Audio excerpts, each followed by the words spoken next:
Hey everybody, welcome back to my channel. Today I have a fun video on the summer project box. If you saw me unboxing this a couple videos ago, then you know what I'm talking about. But if you don't, it is the one with Mormino. So Sincerely Jen and Mormino combined forces and they designed this bag and these fabrics and they curated a sewing box. It comes with everything you need to make this bag. Not the cork, obviously I added that, but it comes with all the sewing, all the fabrics and all the notions that you need. And then it also comes with a couple extra just fun, you know, notions that you can keep and continue to use in your studio from here on out.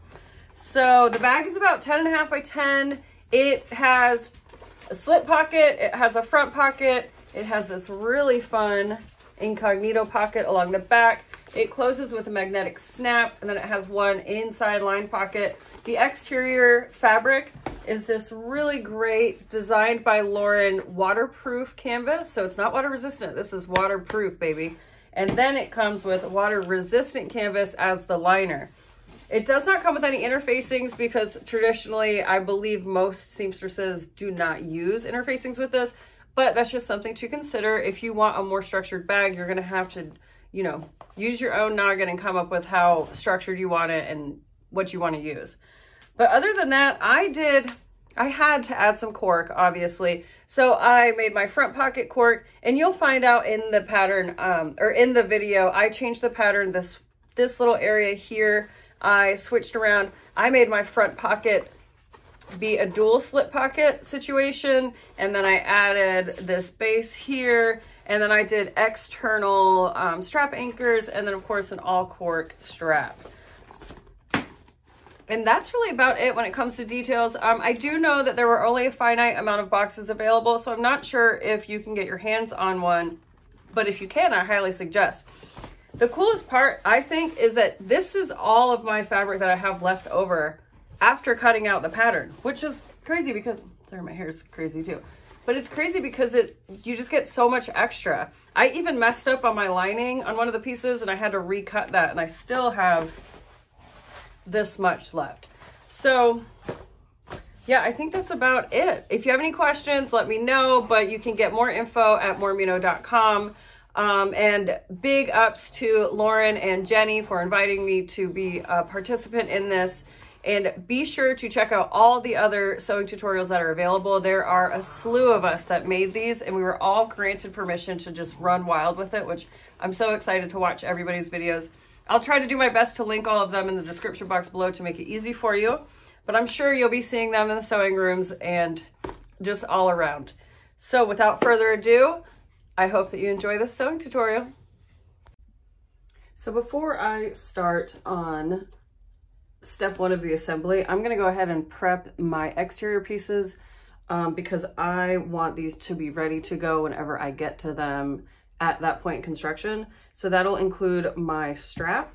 And then instead of doing the recessed anchors that are sunk into the side of the bag, I'm going to be doing mine externally and riveting them.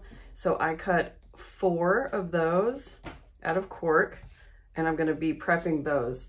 And so my strap anchors I made to be 2.25 inches wide by 1 inch tall. And so I cut 4 of those. And then I'm also adding a zipper overlay on the inside pocket. And let me just double check. I don't see that in the original pattern. So I cut mine to be 8 inches wide by 1.5 inch tall. And then my strap is, I'm just doing a single fold cork strap. So I cut mine 2 inches wide so that it'll be 1 inch by the time it's completed. And so to get these going on the wrong sides of my strap anchors, I'm going to add some double stick tape, but you could certainly use glue if that's what you have available. And then also if you want to, you can add a piece of interfacing in here just to add some, extra stability.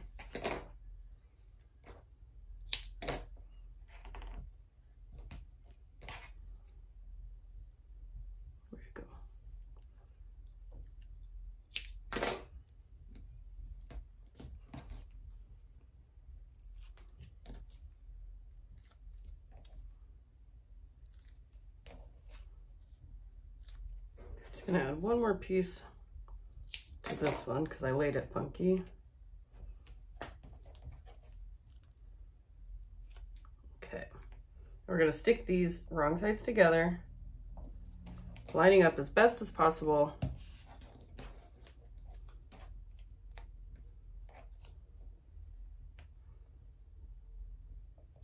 And if double stick tape is not something that you use, just because you do use glue, like when I was sewing for years until really this last year, when I started using double stick tape, it's such a game changer. It makes things go so much quicker.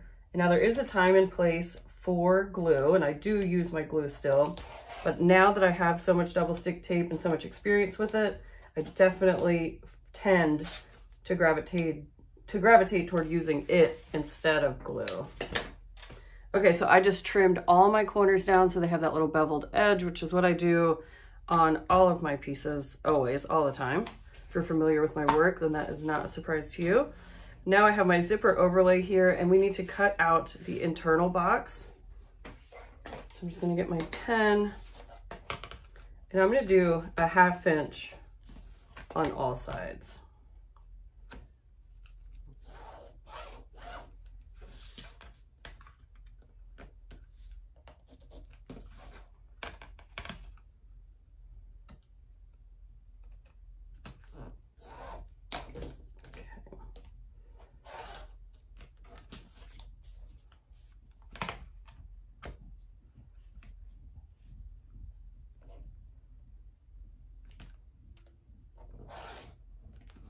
And then I like to cut my little short edges using scissors, just because I find that I will end up cutting beyond my marked line if I use my rotary cutter on these little short edges.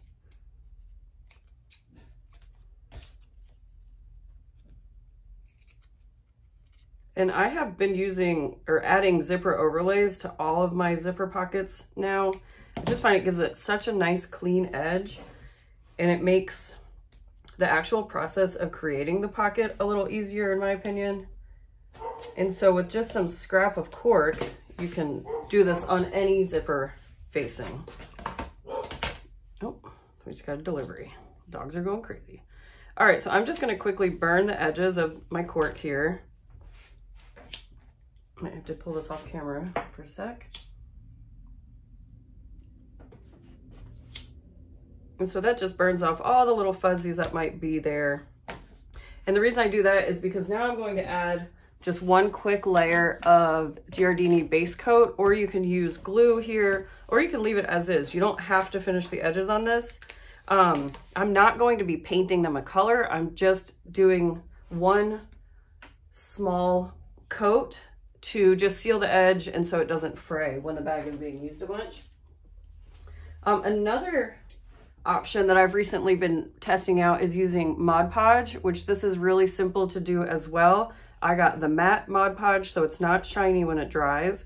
And I just use a piece of foam like this to apply it. I guess we can do Mod Podge instead of edge coat. So Mod Podge is really affordable compared to edge coat and compared to Fabric Fusion. Fabric Fusion can be a little pricey, but you can get a big bottle for about 10 bucks and it lasts for a really long time. But I found that this Mod Podge does the same thing for a little cheaper. So I'm all about, you know, making this as accessible for everybody as possible. And for years, I never did this step. I omitted this step. I just cut the cork and ran with it as is. But I have found in my experience that when people buy my products, especially a wallet or something that's being pulled in and out of another bag or a pocket a lot, these little edges get these tiny little frays on them.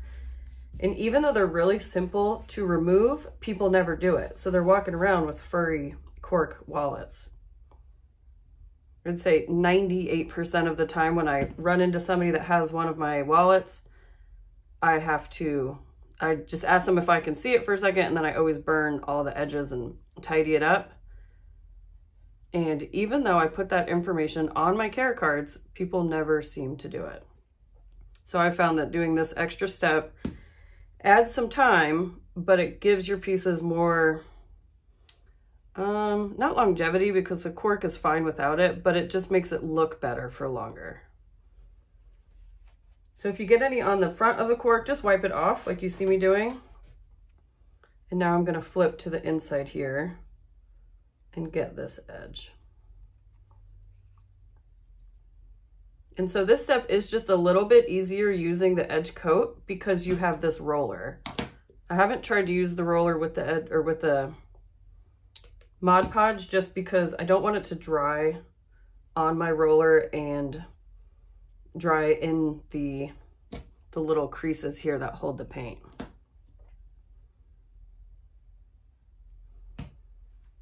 All right, so we're just gonna keep it trucking all the way around until we get all the edges sealed up. And so I've started implementing this even on my straps, and straps obviously are really long, so it can take a while to add this to it. And so another thing that I've been doing is instead of adding a pop of color on top of the strap, I've just been folding a 2-inch wide strap in on both long edge to seal this internal fold. Because when it's folded like this, then these long raw edges don't really have the opportunity to fray because they're not rubbing on anything. So I have found that that works perfectly. It makes for a much thinner feel of a strap, but again, cork is so durable and it maintains its integrity that I'm not worried about, you know, it being thinner. Okay, so the only thing about using the Mod Podge and using these little foam pieces is once it dries, they're done. You can't really salvage these, so that's a pain in the butt. I guess you could probably try to clean them, just put them in water. Yeah, it is water-based, so you could likely just put these in a cup of water and then squeeze them out and let them dry. I just cut up a bunch of these little tiny pieces off of a big foam brush, so I have a bunch over here in my arsenal. Okay, so that's ready. These are ready to be sewn. And then before I can do my strap, I need to piece these together because I didn't have enough cork to make one single strap. And so when I go to the machine, I'm just gonna sew on this side here, and then I'm gonna butterfly this seam open to finish the strap out. And then before we go, I'm also going to prep for step 1. So step 1 is you get your back main panel here. Oh, come on. Back main panel, and then you get your back pocket A, and you're gonna lay these two right sides together. Now this water resistant canvas is pretty tricky. I've never worked with it before, but I can see a difference. So this side here is shinier, and this side here is more dull. And so I am fairly certain that the shiny side is what we want. And so that's what I'm gonna put the shiny side, right sides together with my back main panel here. And of course you're gonna match up this curve, and that's how you're gonna know that you've got the two pieces, the correct pieces. Okay, so now we just need to go to the machine and get these rolling. So really quick, before I got started sewing, I played around with the settings on my machine, and I tried to see how it looked on the waterproof and water resistant canvas, because this is a new textile to me, both of these actually. And they're both very thin. This is double folded on, so this is 4 layers here at the top, and it's still thinner than cork. So this is out of norm for me. I'm used to sewing thicker seams and thicker textiles. And so I wanted to see how my machine was going to react before I got into the process of really sewing and making this bag. And basically, long story short, is I can't really figure out a way to get my bobbin tension to look great. The top tension looks great, and you can see it here. So this is my top tension up here. This is my bottom tension down there. And what's happening is it's looping through the top of the fabric. And I know that I can manipulate my tensions and tweak that, but I have really gotten myself into some jams doing that before.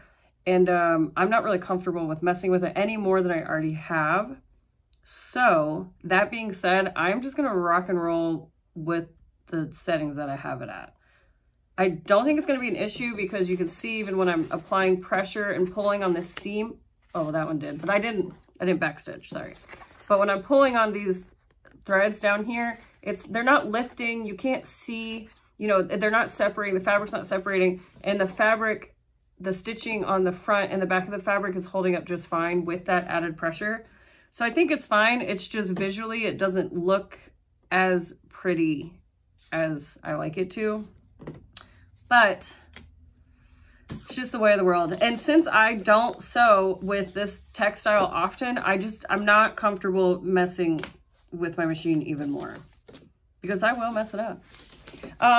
Another thing is I had started sewing and filming and everything was going great and everything did go great, but I wasn't super pleased with how the curves came out on my pocket. Let me show you. So I've already unpicked my seams.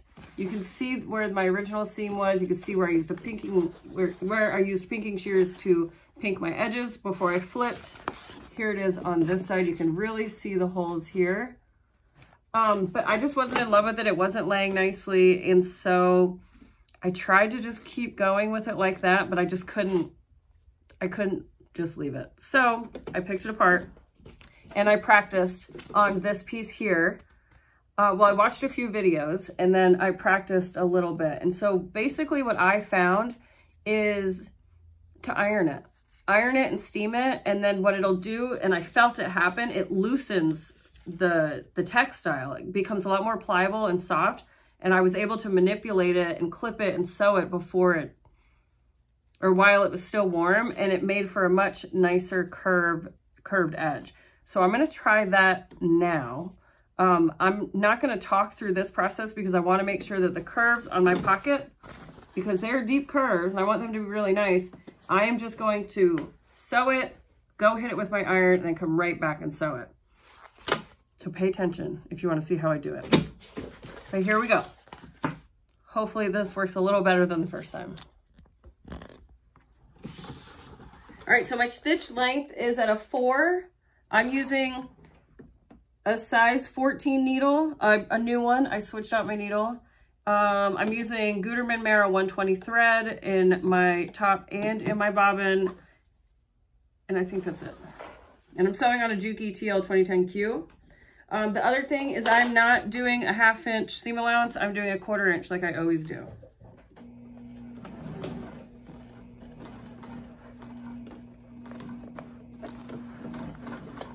So what I read and what I watched is that the fibers in waterproof and water resistant canvas don't have any stretch or any give, which is why curves can be really frustrating to sew.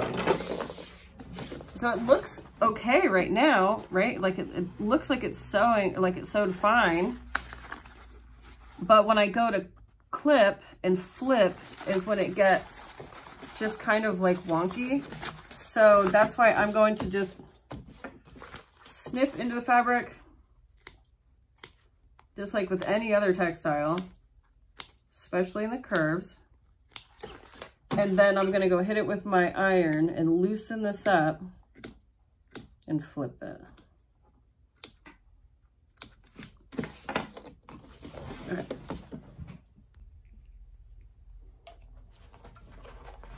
Okay, so I'm gonna iron from, I'm just gonna hit this part. And I know that you want to be careful with how much heat you use, so I am just being really cognizant. I'm feeling it just to make sure that I'm getting it nice and warm, but I'm not burning it.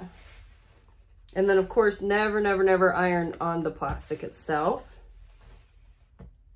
Okay, looks like it's getting pretty warm now. And so I'm just gonna quickly try to manipulate these corners and roll those edges and clip it.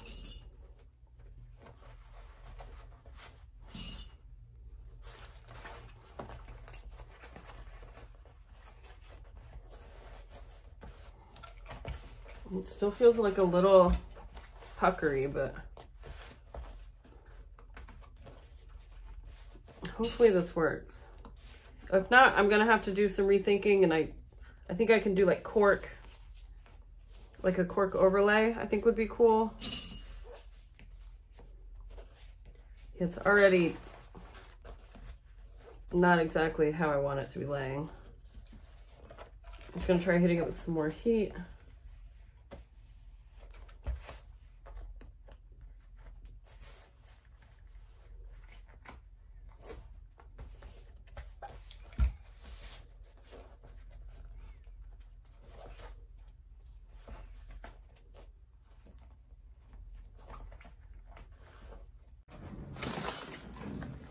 So it's still just a little bit warm.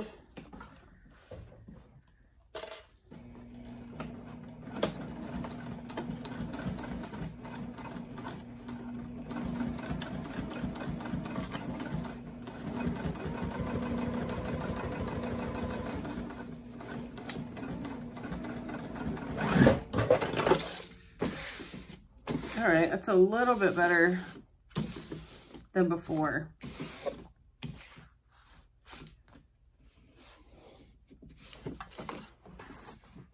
Okay, that's better for sure. All right, so what I'm gonna do is, before I even keep going, I am gonna iron this, and I am just gonna try to get these, because there's just ever so slight bubbles right here. So I am just gonna try to iron this and see what happens with that.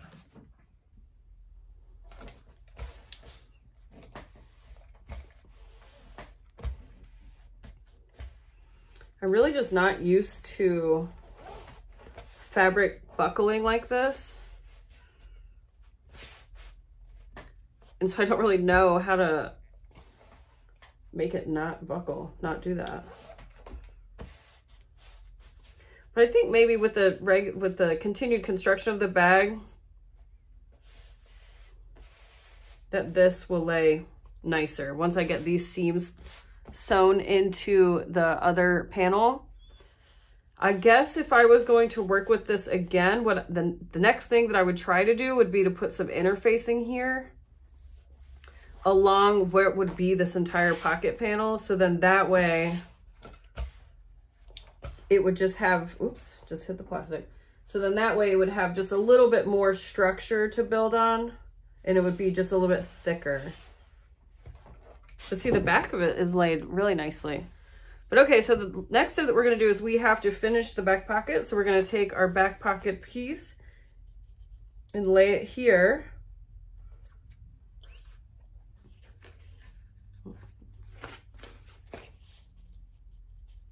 And then we need to stitch all around here and then tack just across the top. I'm just gonna put a couple of clips, hold this into place.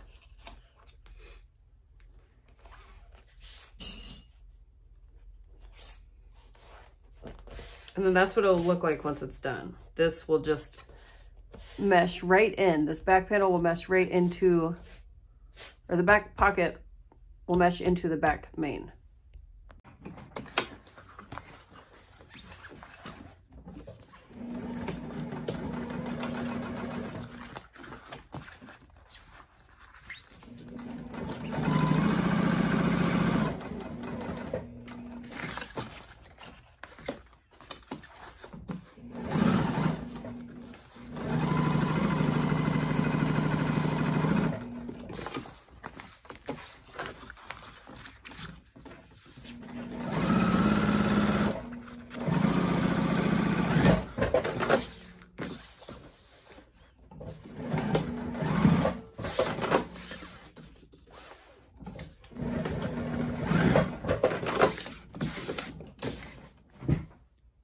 So now while I'm over here, the next thing I'm gonna do is just go ahead and finish out my strap. So then at the end, that will be ready to go.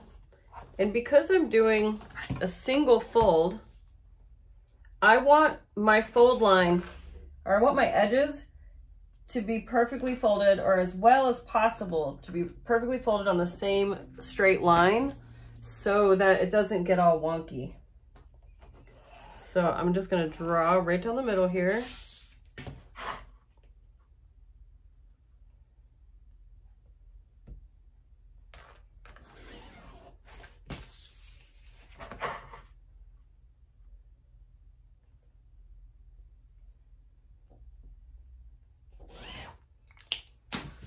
And then our trusty double stick tape. Now I'm going to go down both long edges about 1/8 of an inch away from that drawn line. And again, if your machine doesn't like double stick tape, you can use glue or really just omit all of it and use just clips. Clips work just fine. Bobby pins are always my favorite when I'm making straps because they're a little bit tighter, a little bit more hold. Just so use clips and clip it all the way down, and then you don't have to worry about the double stick tape residue.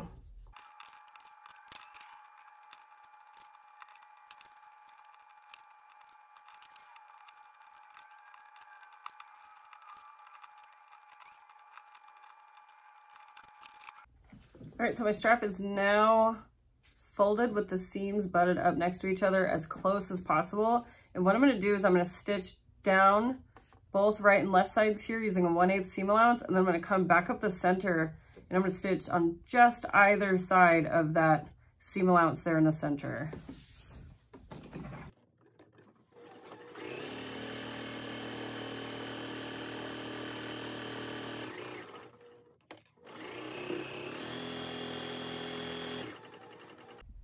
Okay, so I'm just gonna go ahead and totally finish the strap. And I'm using the hardware that is included in the kits. It's all gunmetal. And the only thing that it doesn't come with is rivets. So I do happen to have some rivets in my stash that are gunmetal. So I'm gonna go ahead and use those. And then of course, to make a strap, I'm just gonna do a traditional strap. So up and over the middle bar. And then you want to punch your holes.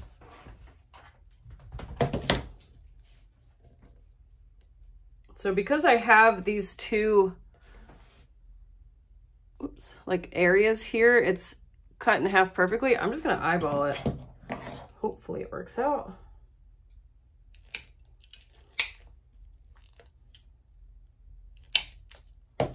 Oh, a little off. And now I'm going to grab a couple rivets.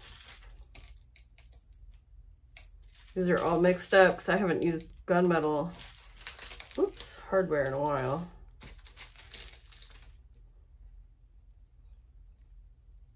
Hopefully I'll have enough to do the rest of the bag.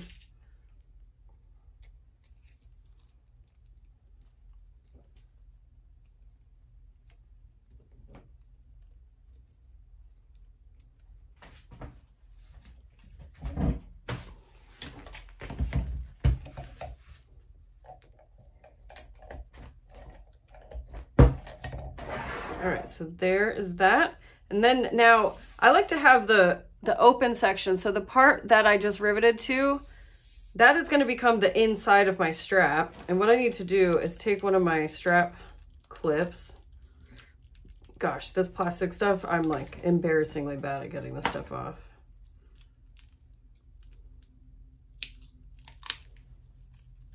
Ooh, okay, that wasn't too bad.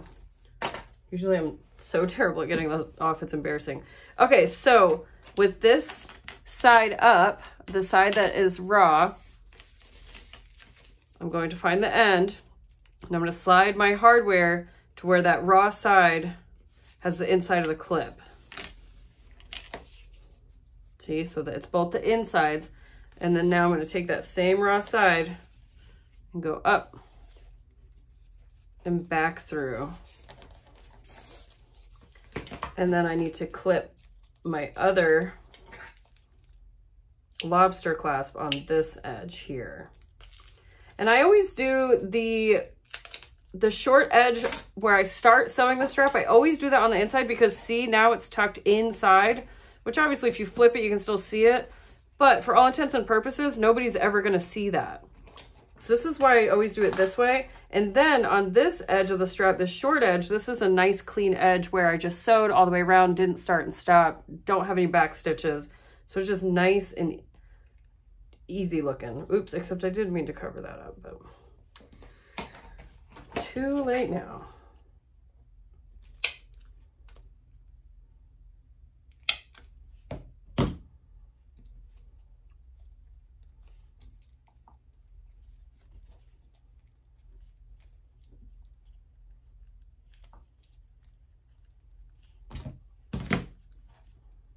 a little off too.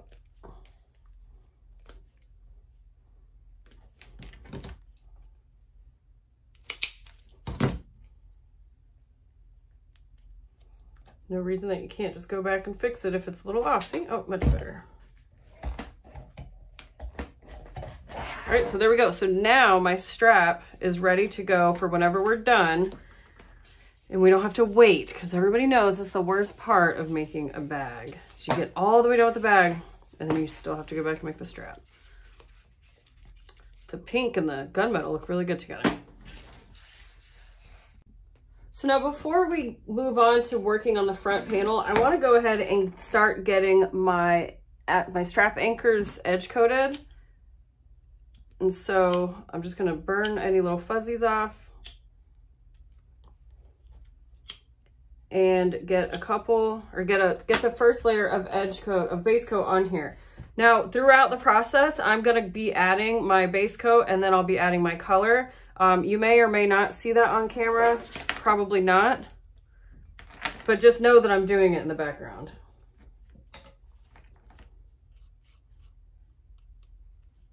And so because this is the side that you see, I always edge coat that strap piece.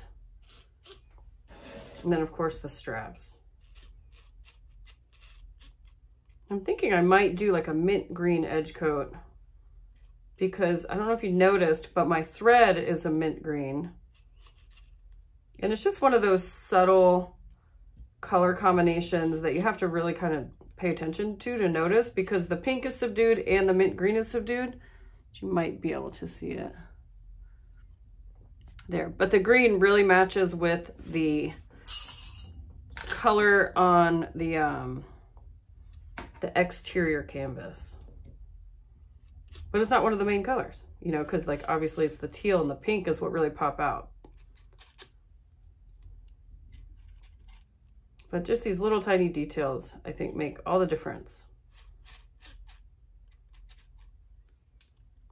And again, if you don't have edge coat, that's totally fine.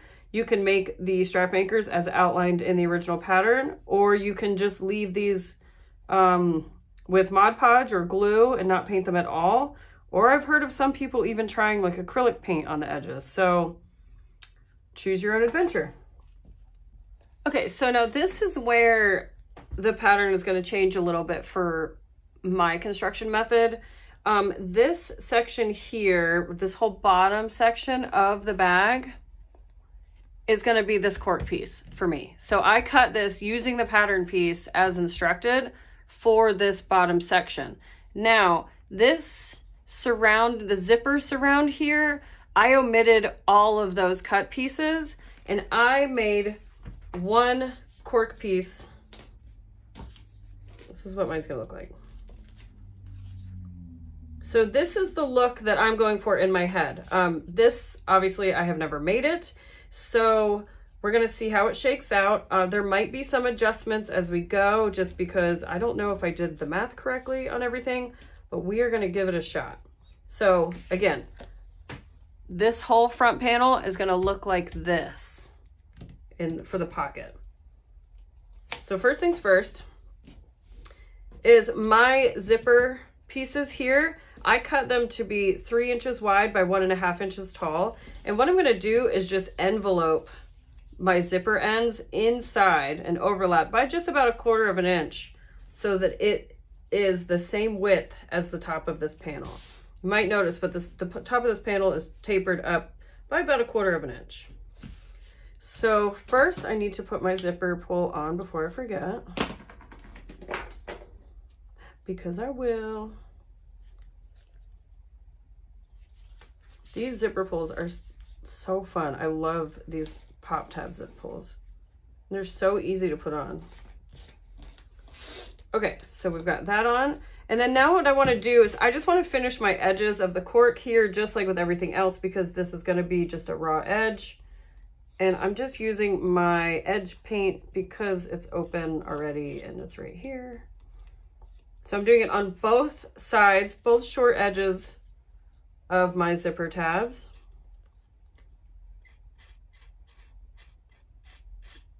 Okay. And now what I need to do is I'm going to put some double stick tape on these edges here, just to make this easier to stick on the actual zipper. And so because I'm doing raw edge, I'm just going to stick it right at the edge of the inside.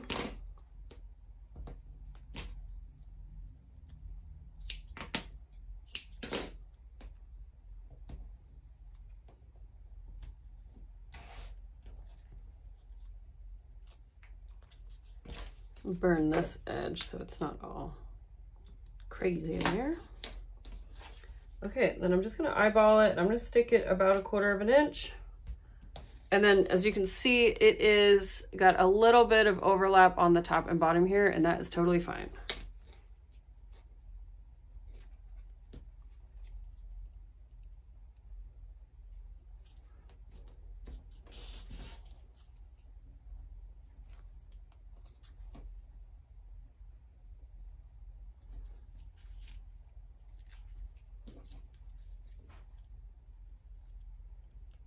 Okay, so I'm just gonna pop to the machine and I'm gonna stitch down both of these sides here to lock this zipper into place.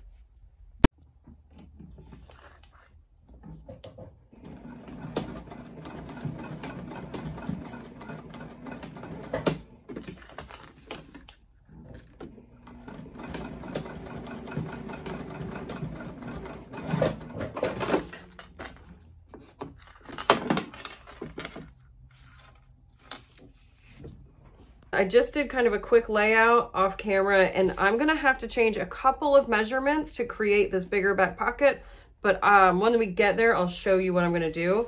But for first things first, to get started on the bottom of this front pocket here, I'm just gonna create a standard zipper sandwich with my zipper to my pocket piece. So put that right sides together. I'm putting my zipper pull to be on the left.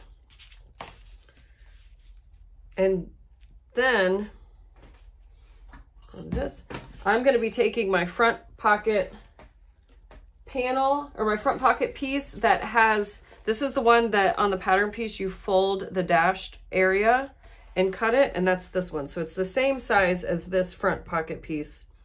So I'm going to create a zipper sandwich with these two guys here. And I'm going to use double stick tape because why not? So I'm just going to pull a quick line here across the top of the cork.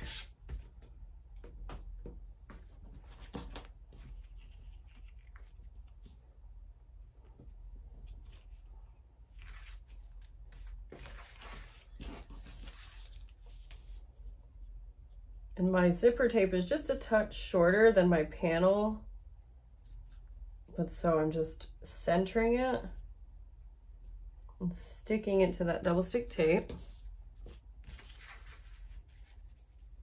And then I'm just gonna clip this guy here. I don't really know how the double stick tape will work on this. I imagine that'll work well because I know that Lauren uses a lot of double stick tape. And so now I'm gonna go to the machine and I'm gonna stitch, and then I'm gonna flip and top stitch it open. I'm gonna stitch with my cork right side up, just because that's what I'm used to. Again, with the quarter inch seam allowance.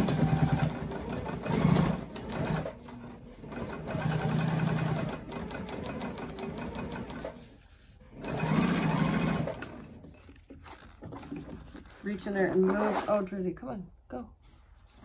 She got in trouble. I kicked her out a few minutes ago. Now she's minding her P's and Q's, but now she's just in the way, of course. But you reach in there and move your zipper head out, or your pull out of the way. That's what I was trying to say before I got interrupted by her.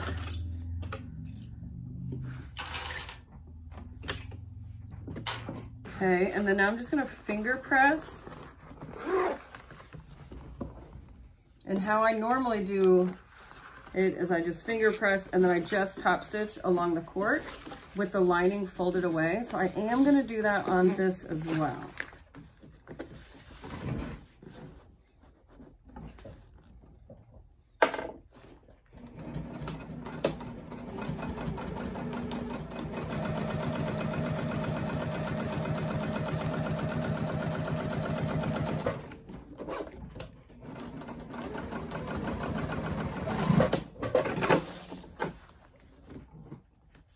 trim any little threads you got.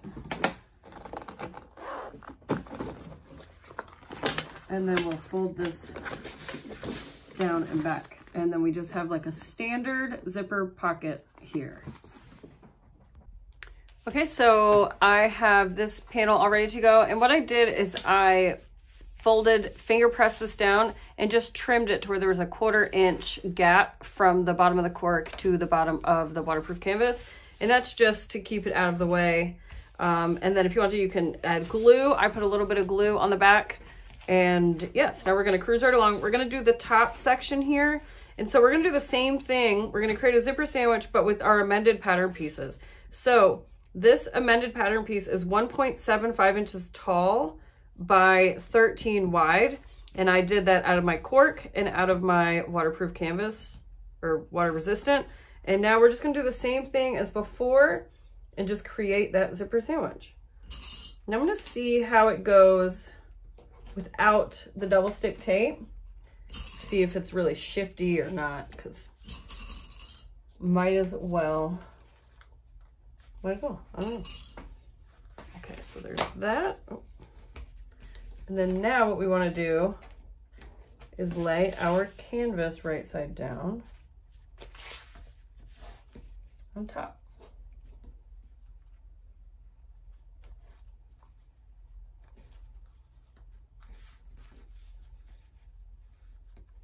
And then so in the pattern, right around this time frame, they add a magnetic snap, and that is to hold the pocket closed. But for now, I'm gonna bypass that because I don't know if I wanna do that. Actually, I think it might be the next step. Okay, sorry, I'm getting ahead of myself. Let's go to the machine and stitch this.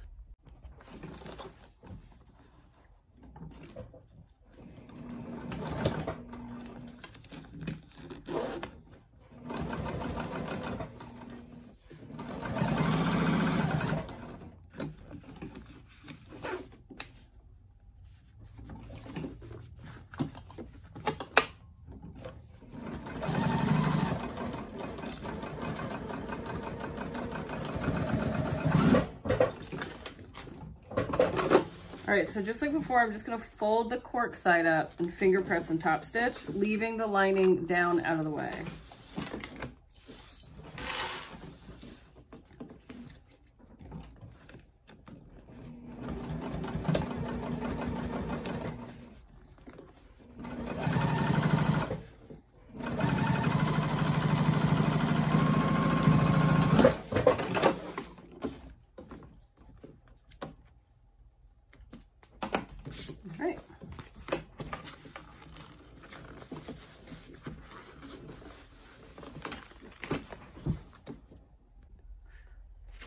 Okay, so we've got these two pieces, and now what I need to do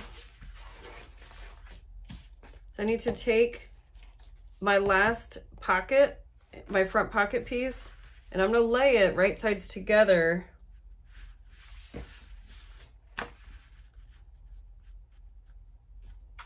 with these two. And I think this is gonna work out how I want it to. If not, you might see me take it apart. And so I'm gonna go to the machine and I'm gonna stitch this, and then I'm gonna flip it, and then I'm gonna top stitch there. Yeah, I think that this should work. Okay, so let's go back to the machine with our sandwich again and stitch and top stitch. So I think I'm thinking this through correctly. And if I am, then you want to catch all three in the sandwich. And it might not work out, but I think it's going to work out. I don't know. This is kind of confusing to me.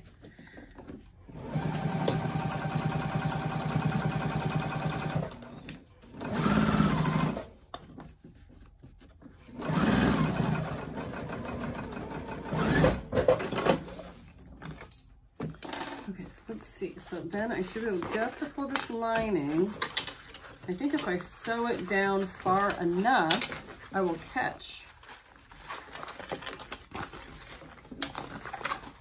all of this in the seam. Because what I'm trying to think through, what I'm trying to avoid is that whenever you open up the zipper pocket, you don't see this raw edge in here. And Jen and Lauren probably thought about that when they designed the pattern, but because I just took a hard left and started freestyling, this is now something I have to think about. So what I'm gonna do is I'm gonna go trim this down to about 1/8, maybe 3/16, and then flip it and roll the seam inside, and then we'll top stitch. Also want to remind you that if you're edge coating your strap anchors, don't forget to do that throughout this process. Okay, so I'm just gonna trim pretty close. And then take this and roll this seam. The reason I trimmed it so close, which is pretty, that's 1/8, 3/16, that's a really close trim down. The reason I did that is because when I top stitch this, I want to catch that in the seam line. So it'll almost be like a French seam. And that way you won't see that raw edge on the inside of the zipper pocket. And then you won't have a raw edge on the inside of the slit pocket. So if I was going to add a magnetic snap, I would do it now. But if I did that, because of the way that I made the pocket, it would be exposed in here. So I'm just gonna leave that off. I don't know, now I'm formulating another thing, which I might do, we'll see. But anyways, for now, what we need to do is go back and top stitch this seam all the way across. I'm just gonna measure real quick. Okay, it's a little off down here.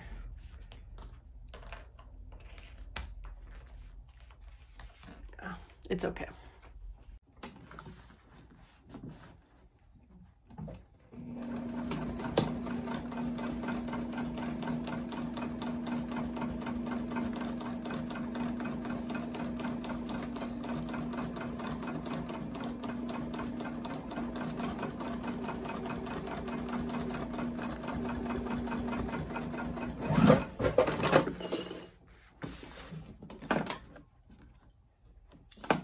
If you wanted to, you could even add a second row of stitching there. But I think, let's check. Yep, so I almost got all of it. There's a little bit of the raw edge right here.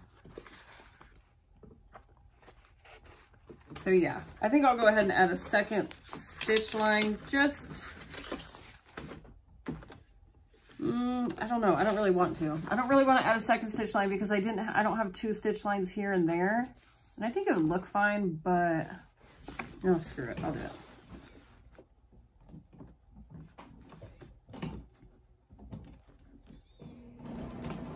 Oh. Well, that might be the universe telling me not to because my thread just pulled out. So I'm just gonna leave it. I'm not doing a second stitch line. All right, so to attach this pocket to the main panel, I'm gonna stray just a little bit farther. And I had the idea to, and because I'm omitting the snap here, I had an idea that if I could make this slip pocket a divided pocket, I thought that that would be a cool addition. So what I did is I lined this up, the top edge, at 2.5. That's where my top edge is. And then what I did is I clipped only this back panel piece. So this is the other pocket panel here, and then here's our external pocket panel. And what I'm going to do is I'm going to draw a line right down the center of this panel. 14, so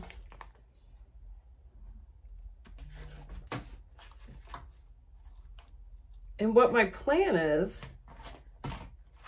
I'm going to stitch starting up here, almost at the very top of this folded edge in here.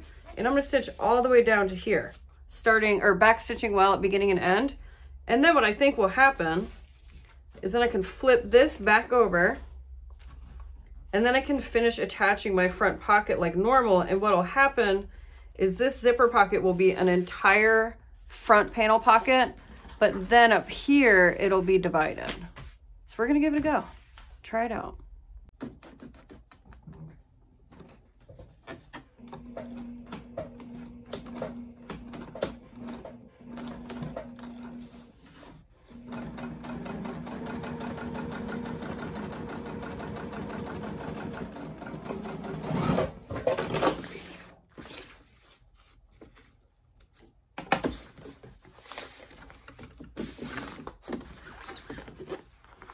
So there we go. Now it's divided. But this one is still open.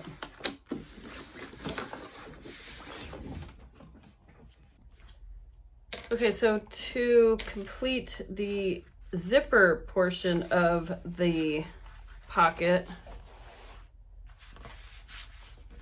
what I'm going to do is fold under this bottom edge of my cork, just for continuity, because this is a folded cork edge, like all of them are. So I want this one to be folded under as well. And so I'm just going to clip this, hold it in place. And then what I want to do is fold this cork under 1/4 of an inch, so that it creates a nice folded edge.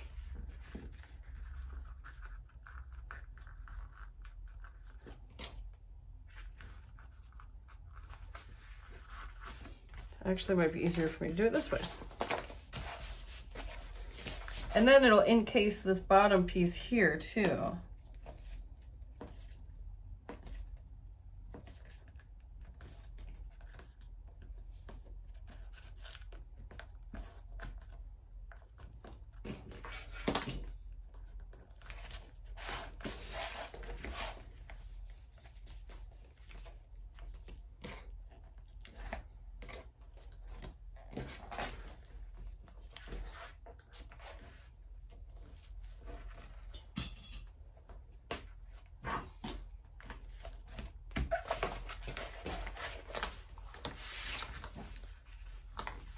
And then what it should do is it should lay right here on this divided pocket is what I'm hoping for. So the thing, before I stitch this down, what I want to do is just make sure that it's a straight line. So I'm going to line up my top edge of the pocket here. And I just want to make sure that it's straight across the bottoms. So this side is a little bit lower, so I'm just going to go back and tweak that just a touch.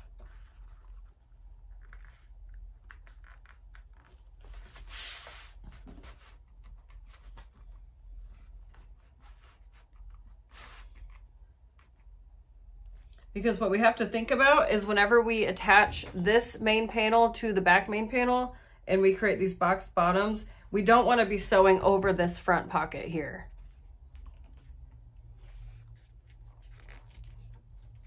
Okay, so that looks good. So I'm just going to clip this, and now I'm going to go to the machine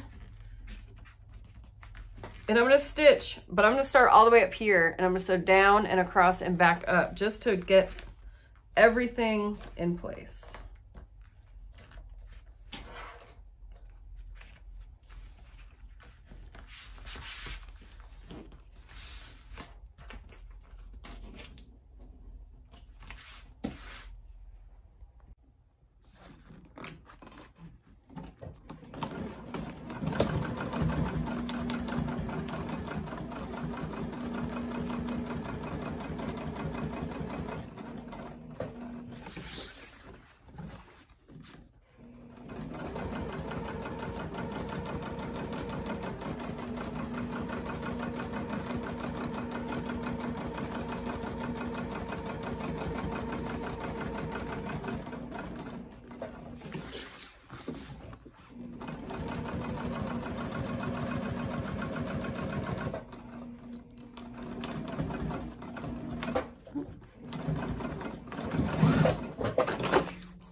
So now we just need to trim up our edges here. I want to make sure that everything is nice and straight.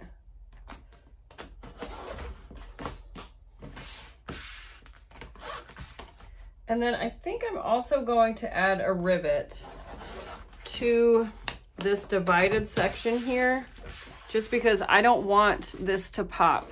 Oh, like it just did. Well, that's great.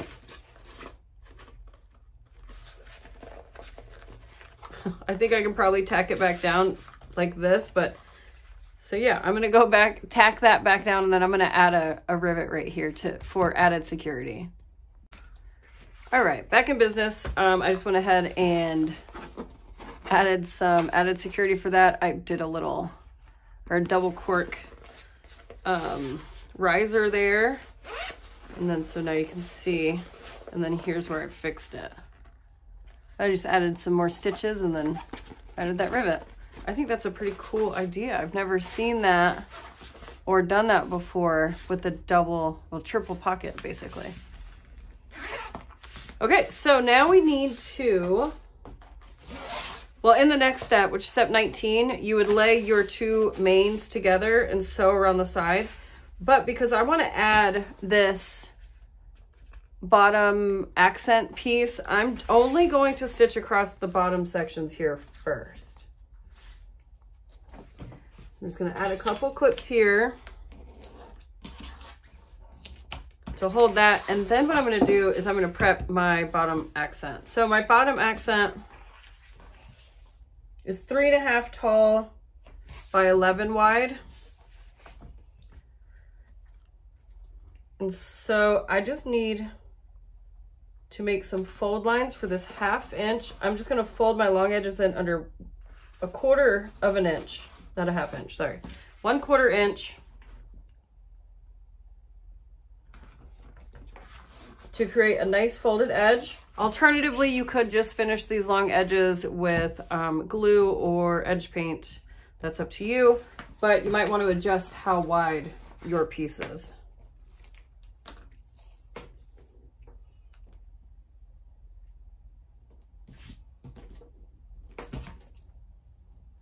Oops. Okay. Thought I cut into my cork.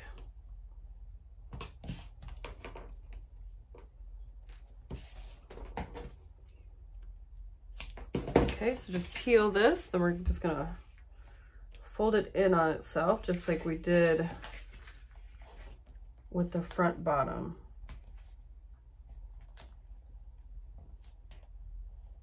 You do want to ensure that this is nice and straight.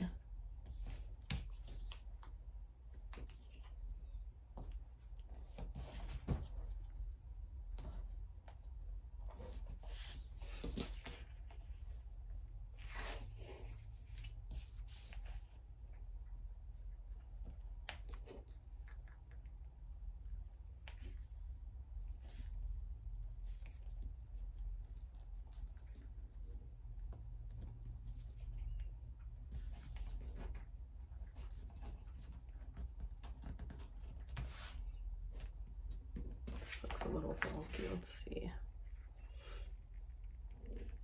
Okay, it's not bad. All right, so I'm gonna take this over to my machine as well, just so that way once I'm done stitching this, I can just move right along to this. And so because of that, I am just gonna add a couple strips of tape here so that I don't have to come over to this side of my table, and I can just stick it while I'm over there.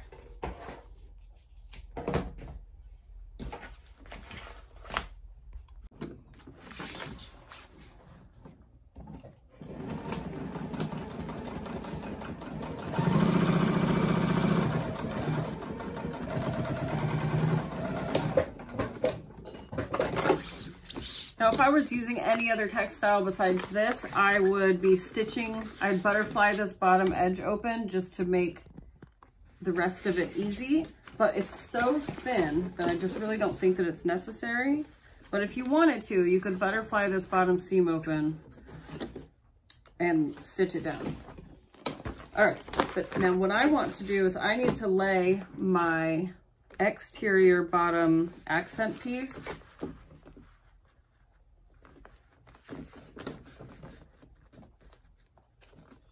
And it's pretty obvious just eyeballing it, but if you need to, you can measure, that's up to you. I'm just gonna eyeball it and I'm gonna center it along the bottom.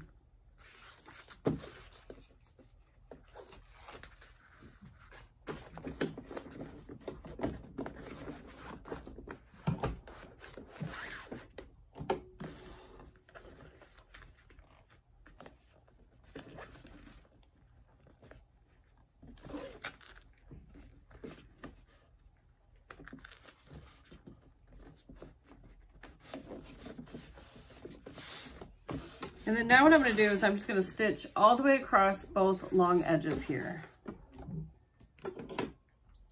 If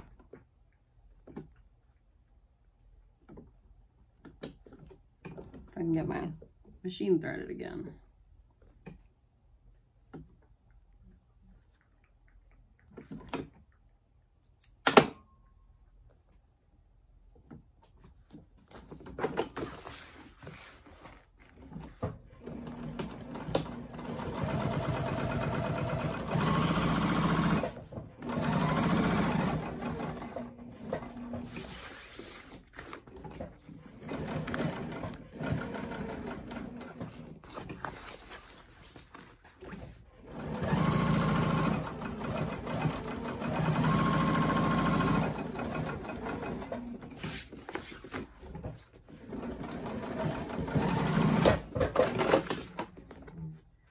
Now, if you want to, just for added visual interest, you could add more stitching down this. What it'll do is it'll also solidify, or it'll, not solidify, but what's the word? It'll strengthen it. It'll make it a little stiffer. So you could go back and just add a few more stitch lines if you want to do that. Otherwise, we are going to skip back to how the directions, or well, not really skip back. We're going to go back so that we can attach our side seams now. So I'm just going to match up my seams, clip,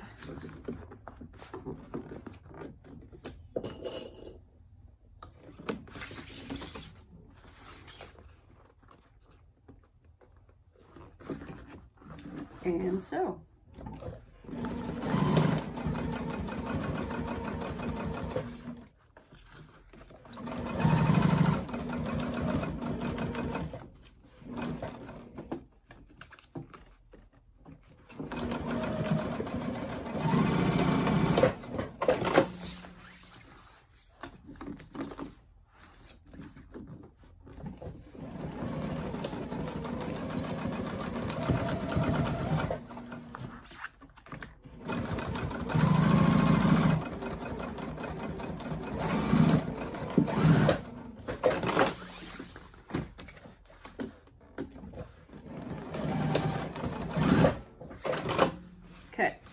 So now we have our sides stitched, and then because we added the bottom is stitched, and we have the other long edge stitched, and we're just going to go in and box the bottom just like any bag pattern,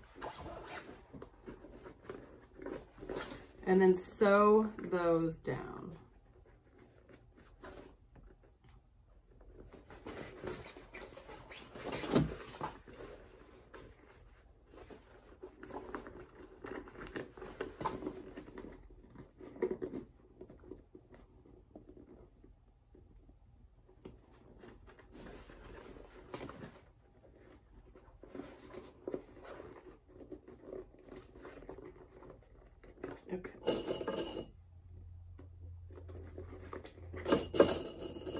Make sure you take your time here and get a nice boxed bottom. This will make all the difference, especially because we have that accent piece that's going to draw attention down to this area.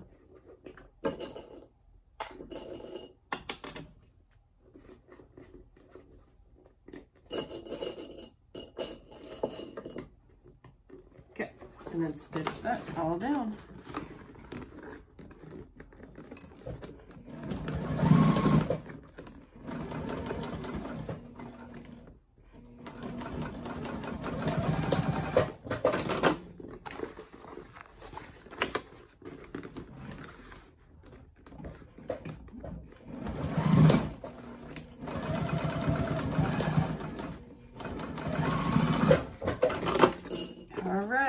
Moment of truth. Let's go back to the cutting table. Okay, so let's cut our seam allowances down.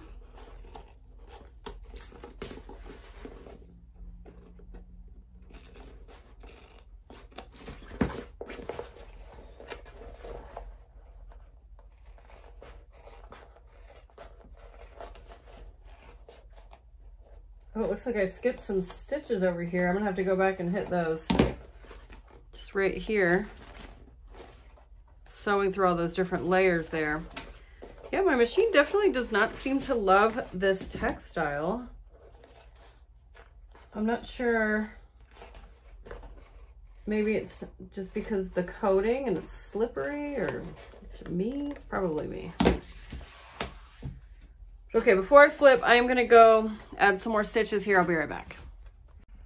All right, we are cruising right along. We are now onto the interior of the bag. We just need to finish this and then the whole bag will be all done. So to prep my zipper overlay, I'm just going to put some double stick tape around the edges here.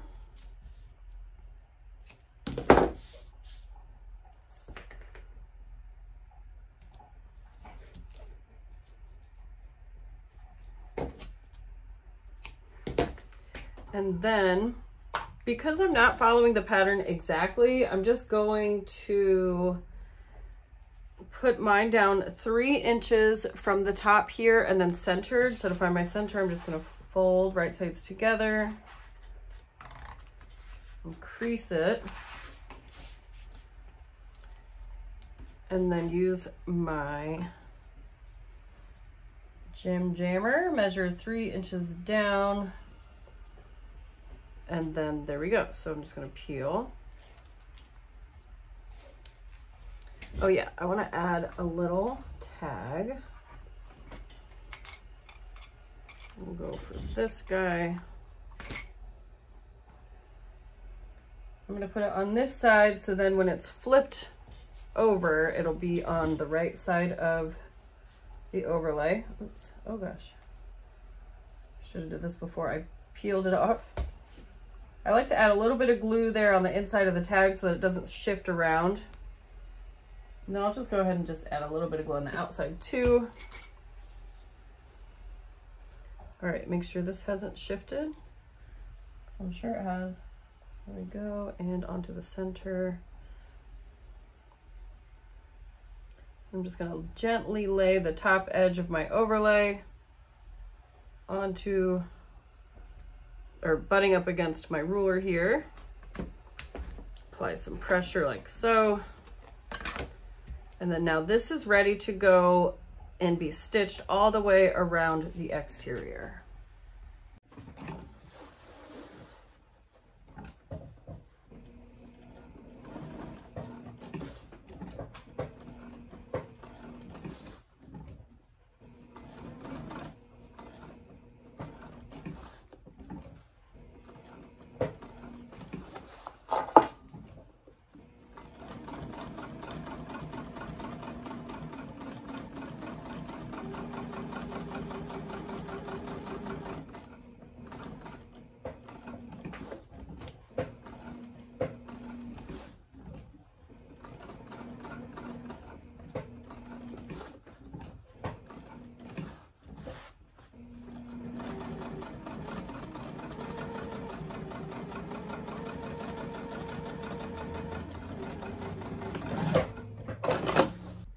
All right, and then just like any other zipper overlay, we're gonna trim out this interior.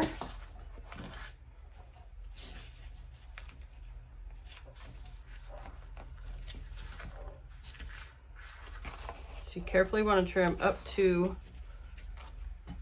about 1/8 inch to the seam line.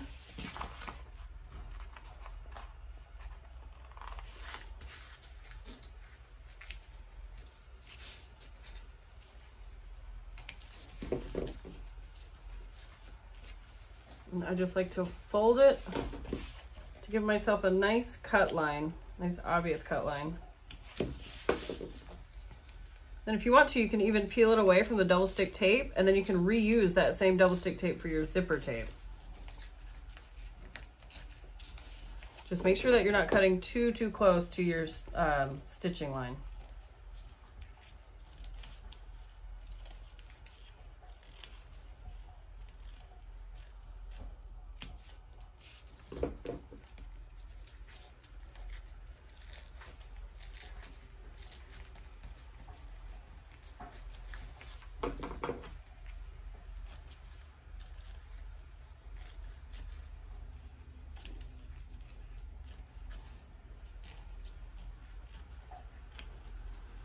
All right, and so then we need to add our zipper tape. So be sure to add your pull first.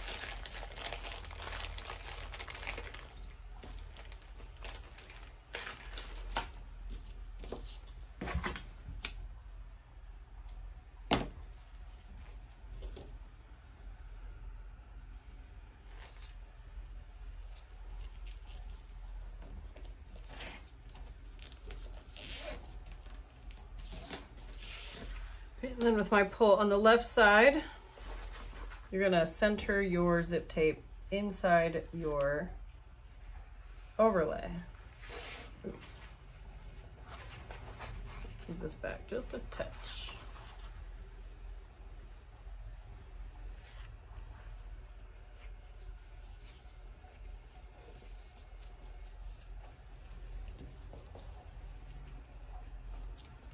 There we go. So then we need to add our pockets. So grab those, our interior pockets here. And then I'm gonna see if this does stick to the tape here.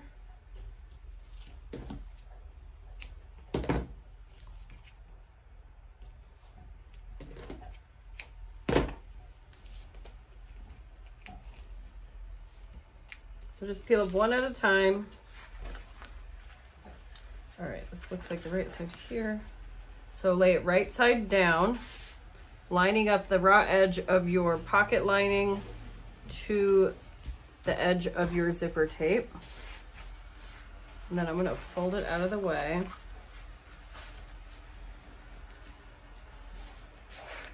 And then do the same thing on this side.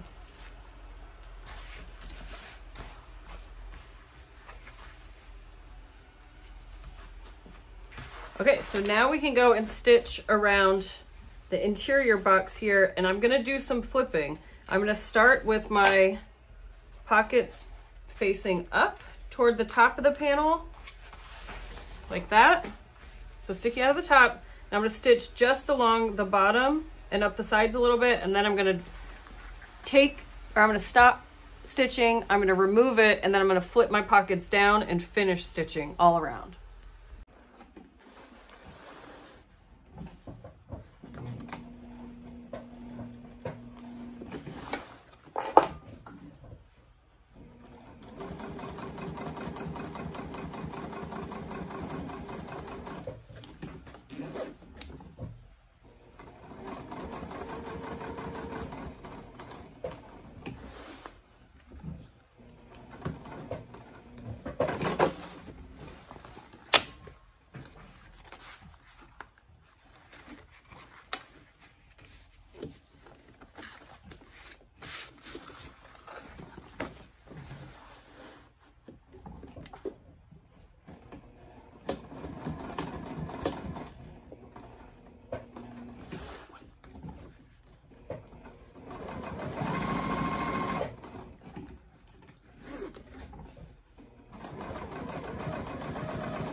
So to finish this pocket off,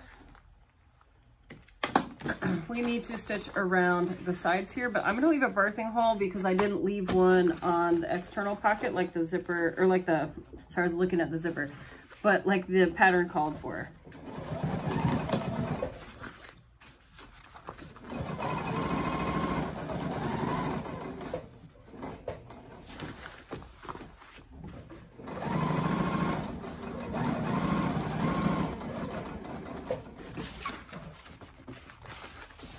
Oops, I totally didn't leave a birthing hole. Wow.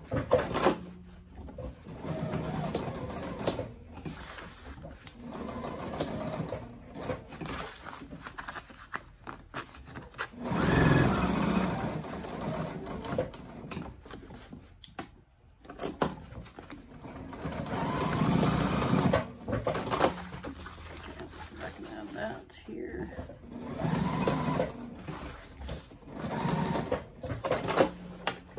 Just unpick this stitching to create that hole that I forgot.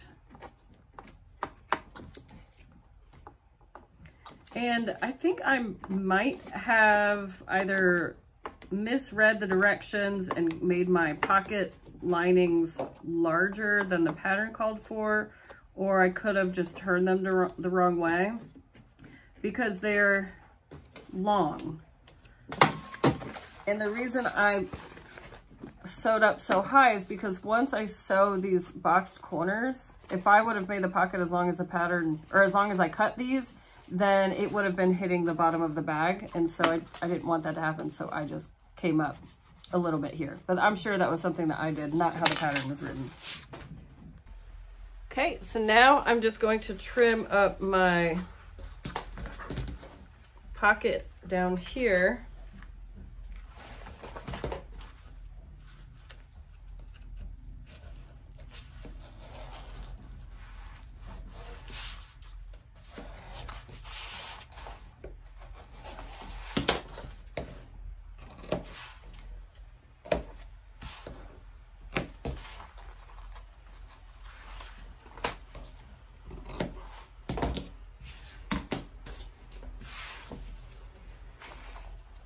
And then what we need to do is lay our, oh, we need to add our snap.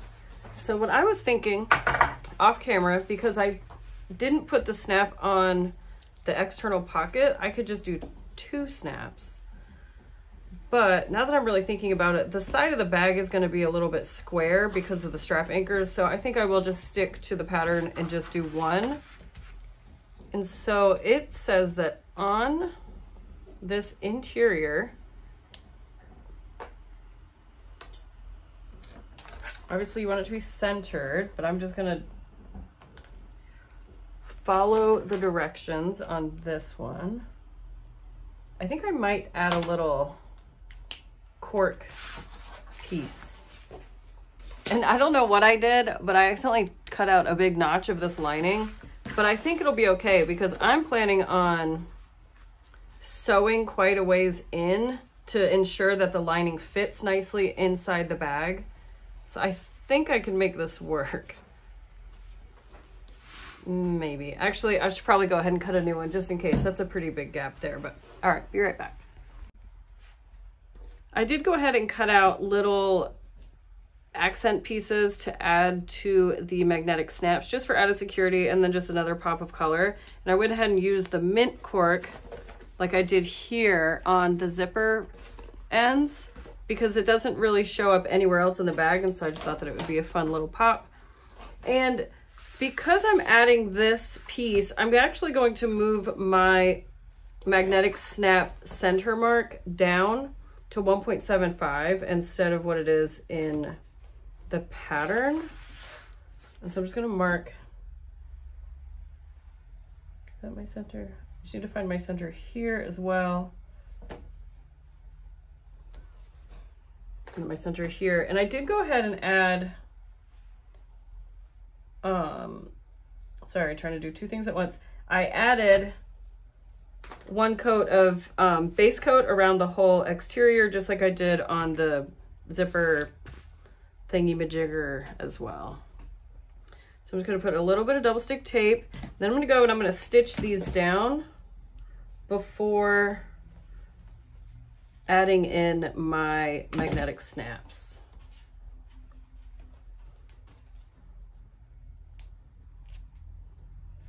Okay, so I'm just gonna make this, put this here, then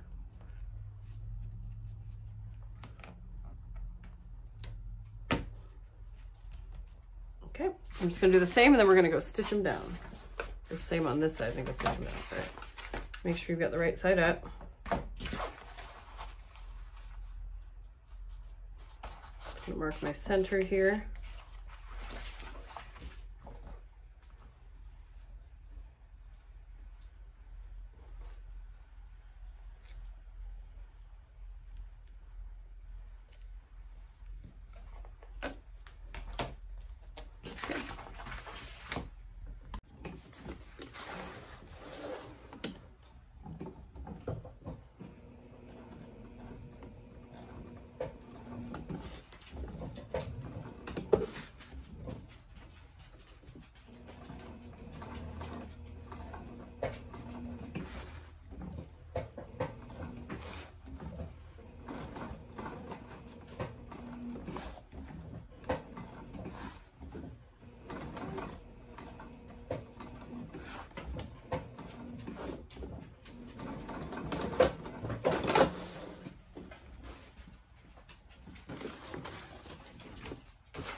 Make sure your zipper pocket is away from this before you stitch it.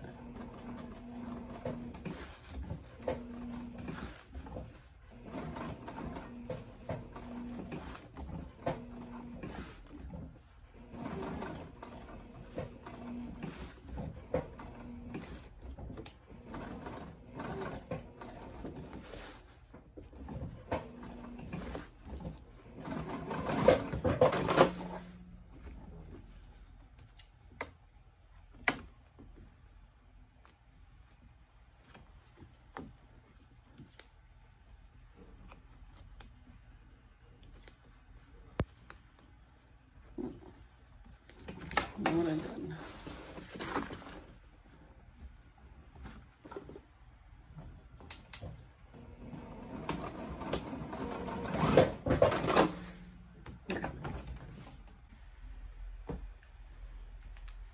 Okay, now we just gotta add our magnetic snaps.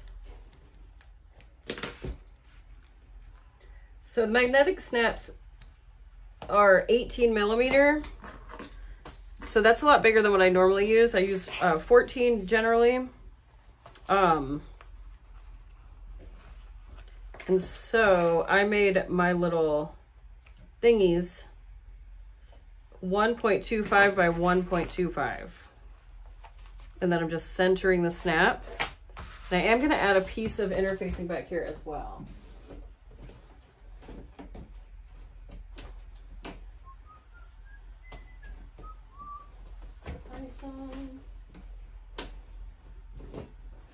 I have this whole bin. I kind of want to use something a little bit thicker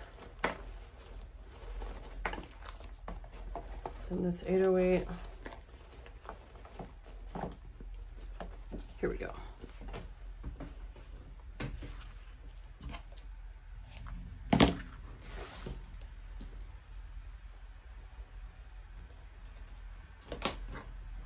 So I'm just going to do both right now.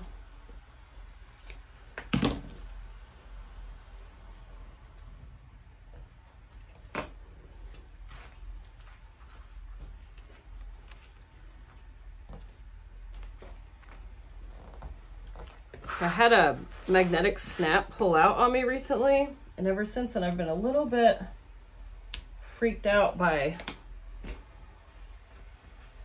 not closing them in toward each other. For years, forever, I've always folded the prongs out. Oh shoot, I forgot my freaking interfacing. I've always folded the prongs out, but figured with this bag it's probably okay, I can fold them in.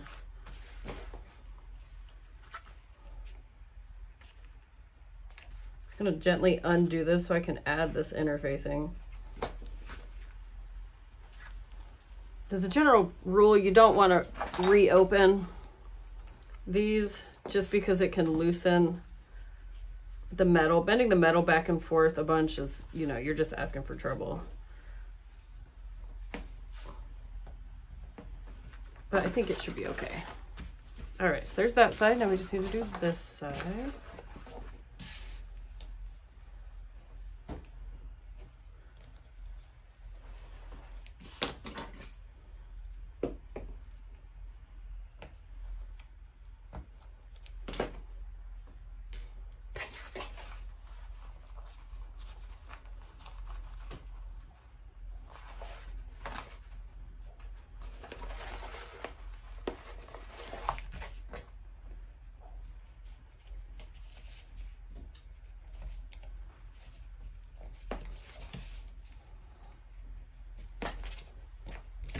Okay, and now we get to sew our edges together. So I'm going to snap it so that I know that this will snap correctly when I'm done. And I'm going to clip into place and go to the machine, and I'm going to stitch down and around. But I'm actually going to leave an even bigger birthing hole down here that I'll close up through the pocket a little later. Oh gosh, oh no, it's down there. Jeez. So as I'm sewing, I'm going to start off with that same seam allowance that I had on the exterior of the bag, and then I'm going to start tapering it in just to ensure that it sits nicely when the lining is inside the exterior. lost my foot pedal down here.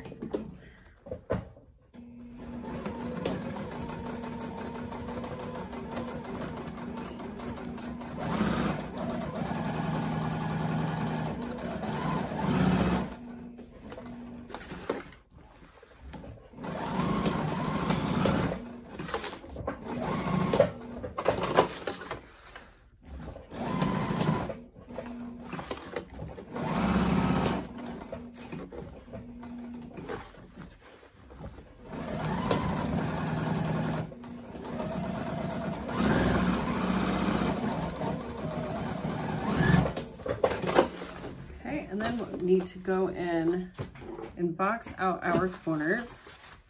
I'm just going to trim this down first. I'm actually going to trim all the way up the side except for the last inch or so.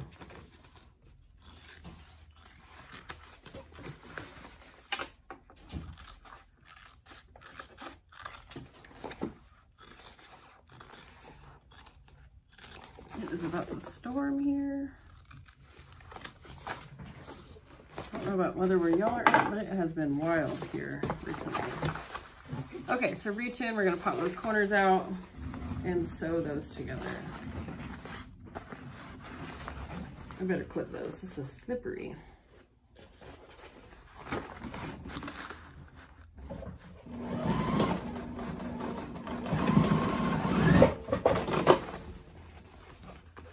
And then I'm gonna do this other corner here.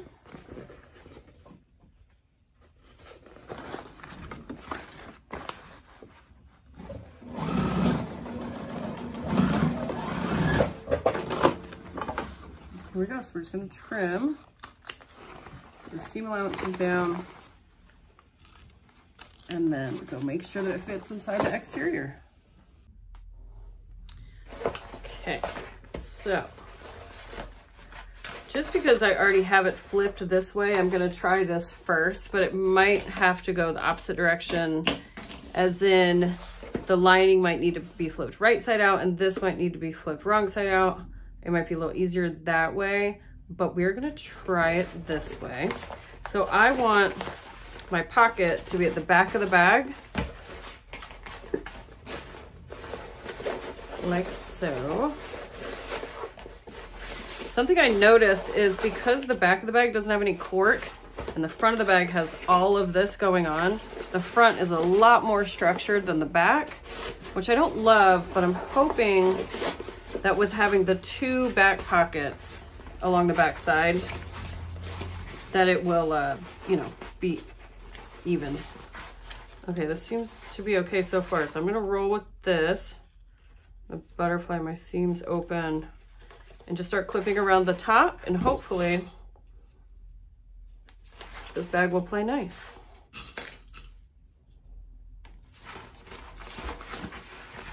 I'll pop over here to this side.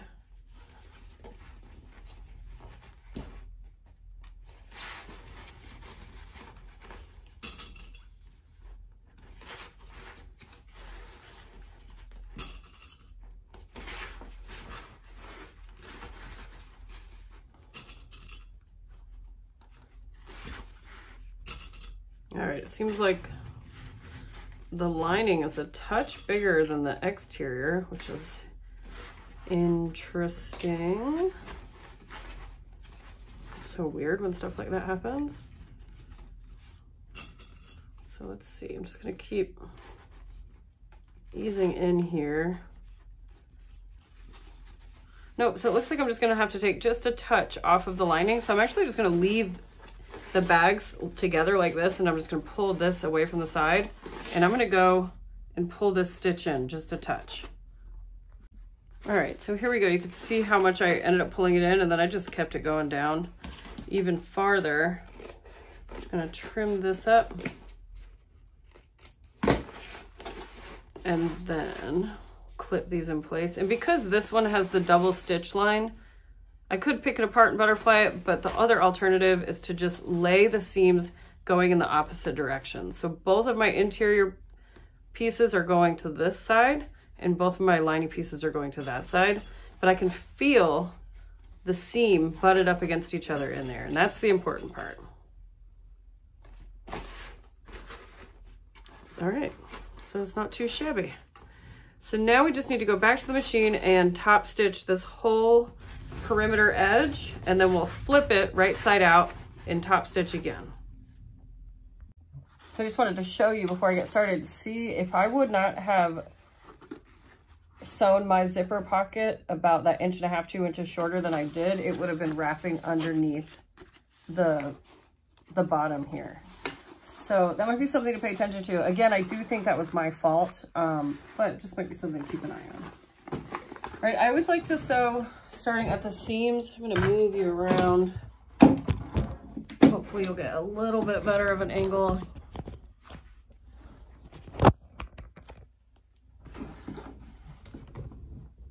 Okay, here we go. So I'm gonna flip it to where one of my side seams is at, and I'm gonna start sewing.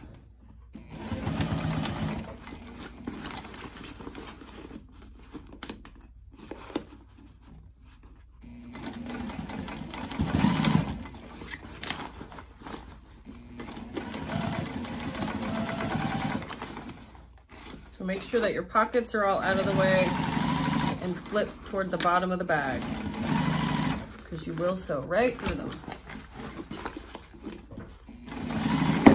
Ooh, scared me.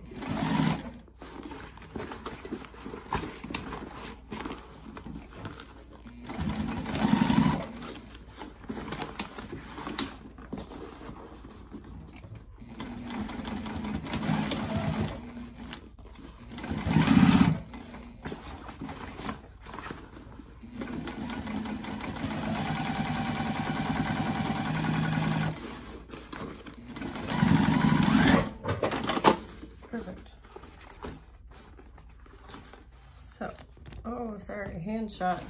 So here I have it all sewn, and now I'm just gonna flip it just over here because I'm already at my sewing machine. And that way we can finish it up. Very professional technique, I know. Okay, so make sure our corners are popped out. And then the first thing I'm gonna do is roll my top edge down and start to finger press that top seam toward me so that I can make sure that the lining sits nicely inside the bag if I top stitch it as it is.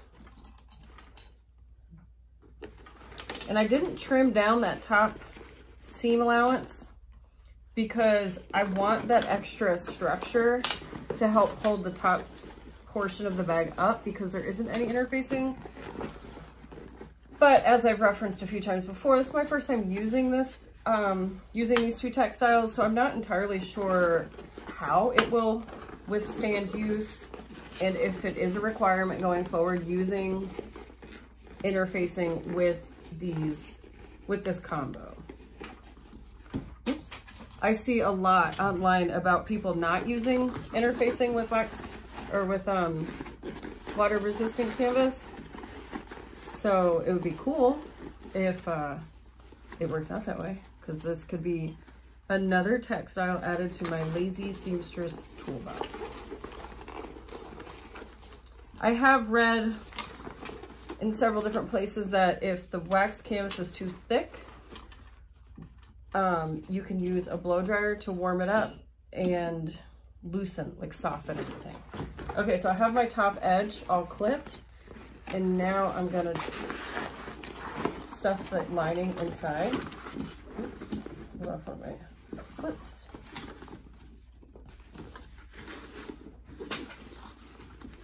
So I'm just laying everything down inside, trying to ensure that when we pop the bag open that it's not super baggy. It's definitely a little baggy, but I think that might just be the look as well. You know, it's not crisp because it doesn't have the lining or the interfacing. It's really not that bad. So I think that the amount of the seam allowance that I tapered into was good. I've got a random thread here. Let's see, so there it is clipped. And here's what the back gonna look like. Okay, so now we just need to top stitch this edge here. So I'm gonna do that, and I wanna do that from the exterior. I'm just hoping that the contrasting thread on the turquoise isn't super obvious if I mess up. But hey, this is just a day of rolling with the punches and figuring things out as we go, so why stop now? Give me a second, I'm gonna prop my machine up. So when I am top stitching from the exterior, I like to prop my machine up. So what I did is I removed my table and then I put 2 acrylic templates underneath the feet, but far enough back to where my bag can go around this arm here. And so just like before, I'm gonna start on one of my side seams and top stitch from this edge.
Okay, so, sorry, the hand, I keep forgetting that my hand covers the camera when I do that, sorry.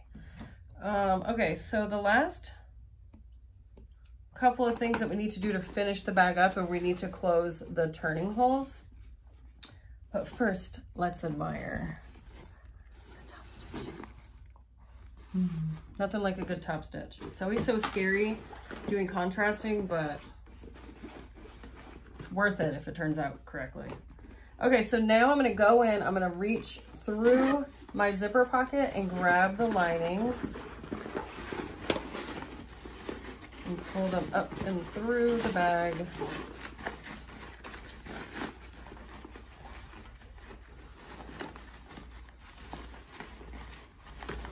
And then lay them obviously as nice as possible.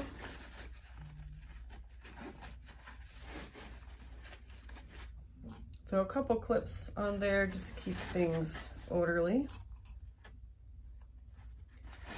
And then I'm just gonna stitch all the way across, and you can see my seam allowance on this bottom edge is pretty large. It's probably about 5/8 of an inch, I'd say. And I'm even going to bubble it up just a touch higher, maybe to 3/4, not quite 3/4, but I'm just gonna ease it up a little bit more in the center, just to ensure that when you look down in the bag, it's not in a puddle down there. So that's what I'm gonna do. Tilt you down without showing you my hand.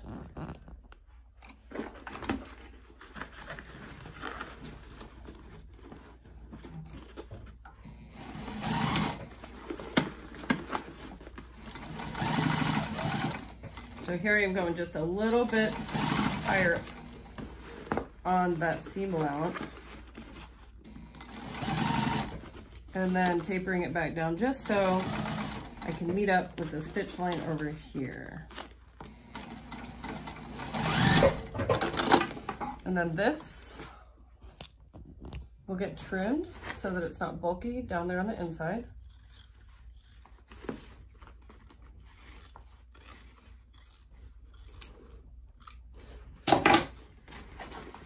Tuck that back in to the pocket, and now we're gonna pull the pocket up and out.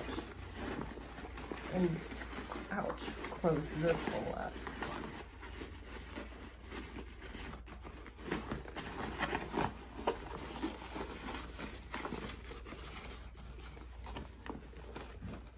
So this is what happens when you sew the little L's. This is what it looks like, and it just makes it so much easier to tuck those ends in and get a nice edge. Wow, it was so windy here. All right, I just need to sew this hole.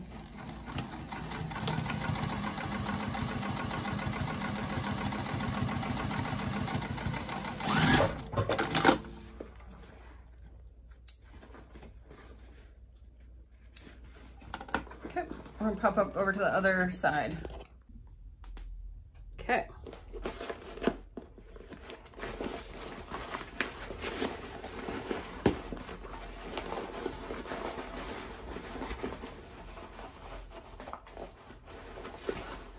So crunchy sounding. It's kind of funny. I'm just trying to make sure that the interior pocket, that the corners are all poked out nicely. Zip that pocket up. And then I always like to just put both my arms into the bags and push my fingers into the corners and just smooth out with my arms as best as I can. Can't tell if you can tell the inside of the bag, but it looks pretty good. Sorry, the shadows in here are really bad because of the storm right now.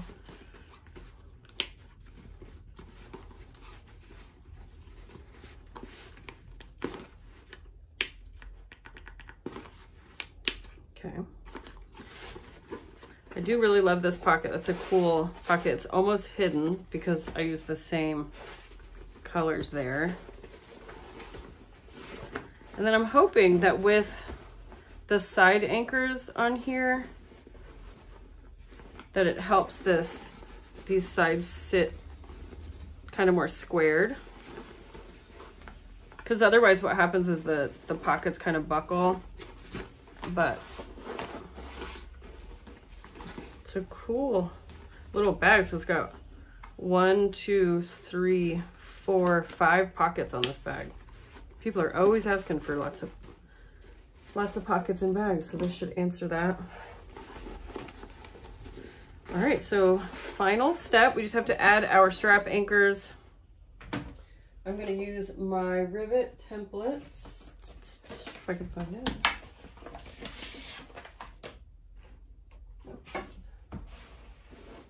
Tops and Bobbins is where I got this. Everybody always asks. And so I'm gonna line up the top of my bag. I don't know if you can see this because it's clear, but the top of my bag with the bottom of the second hole. And so that is, so 5/8 from the top. And then I'm centering it.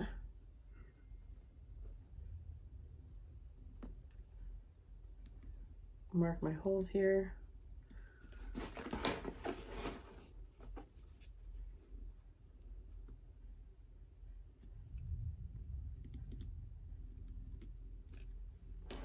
Okay, now I need to do the same on my strap anchors.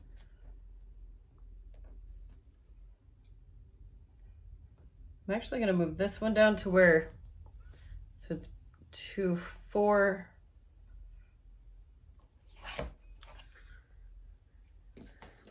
So I'm doing this first set of holes, but I've got the bottom of my strap anchor lined up to this middle line on this second set of holes. So that is 2, 4. So that's a 1/2 inch.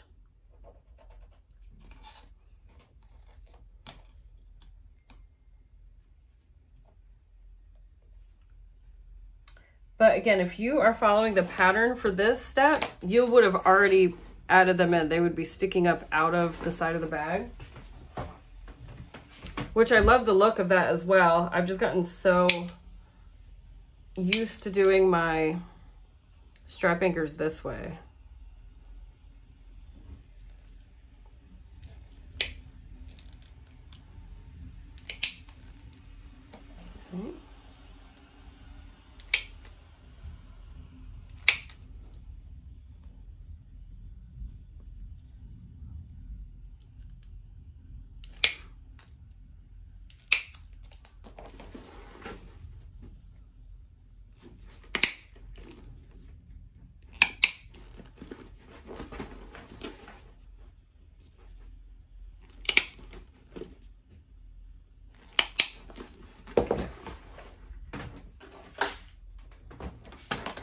Now, I just want to make sure that I have enough rivets before I start poking them in. 1, 2, 3, 4.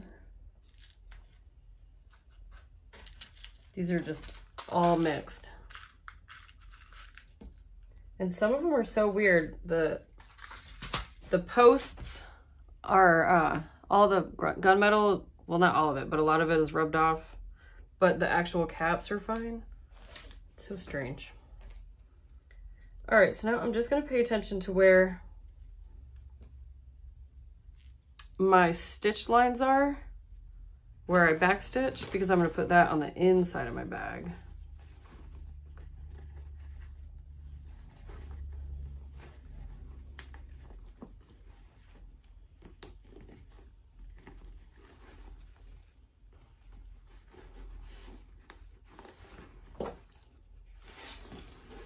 Okay, this wants to be a pain in the butt.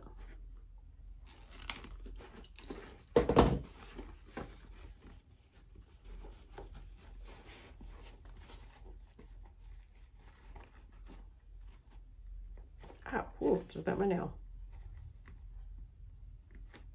Okay, there we go. All right, hardware.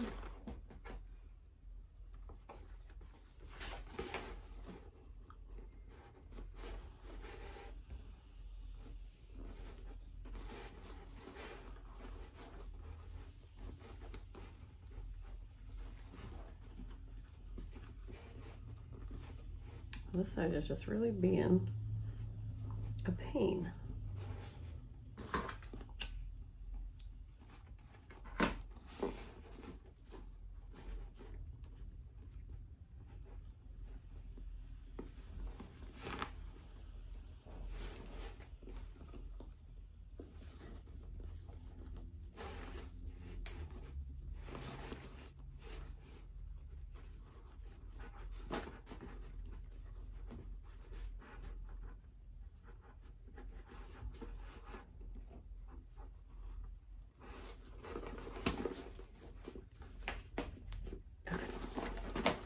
Hopefully this side's not as hard.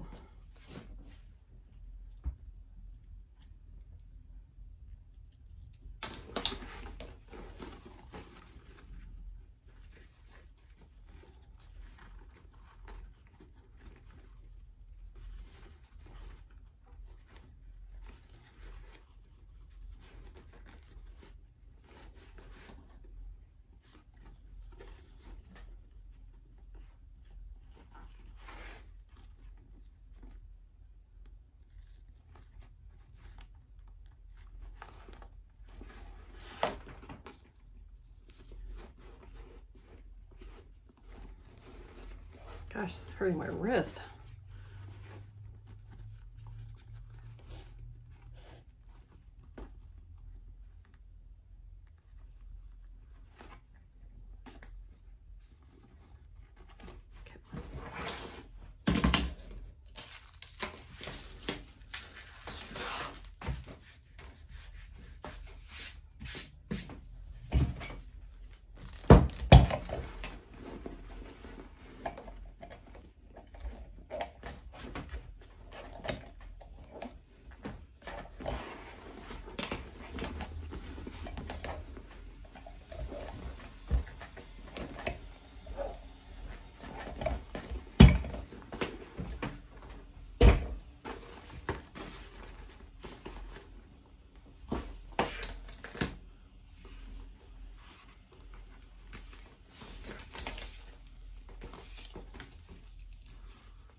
So the only thing I'm going to change now that it's all done, so just walking around trying it on, like putting my hands inside all the pockets and stuff, and I just know that this little stitch here is going to get popped, like right here on these edges. So I am just going to add a rivet right there in the corners, just to make sure that those pockets stay put, or make sure that that pocket stays put.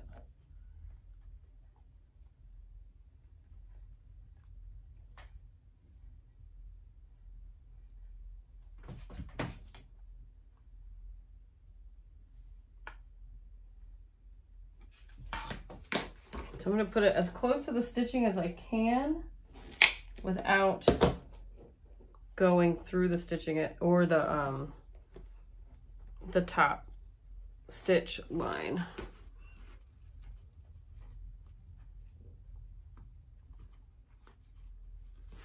People are so rough with their bags,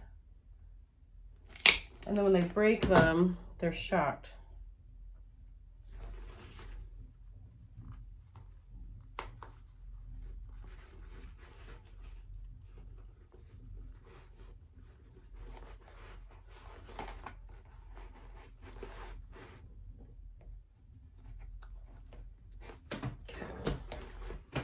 That should add some stability.